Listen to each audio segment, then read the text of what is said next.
अमित के मन में हर दिन एक ही सवाल चलता रहता था, ये काम करूंगा तो लोग क्या कहेंगे। अमित एक मिडिल क्लास परिवार से था।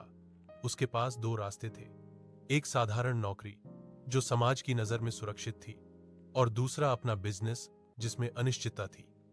जब उसने बिजनेस शुरू करने की बात कही तो घर वालों ने चिंता जताई। दोस्तों ने कहा, बिजनेस में बहुत रिस्क है, नौकरी ही ठीक है। रिश्तेदारों ने ताना मारा, आजकल हर कोई मालिक बनना चाहता है। शुरुआत में अमित भी डरा।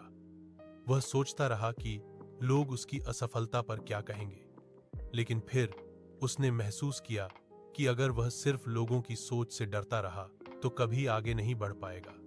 उसने छोटा सा बिजनेस शुरू किया, कम पूंजी, ज्यादा मेहनत और पूरी ईमानदारी के साथ। शुरुआत कठिन थी, कभी ग्राहक नहीं आते, कभी नुकसान होता।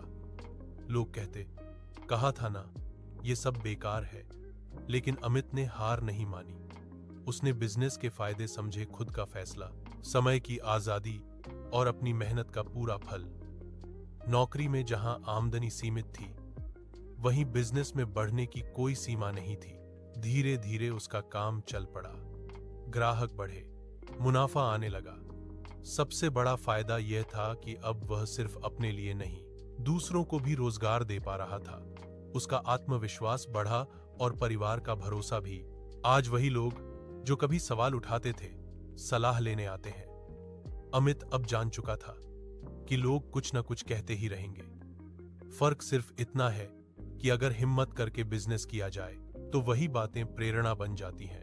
उसने सीखा कि बिजनेस सिर्फ कमाई नहीं, बल्कि सोच बदलने का जरिया है।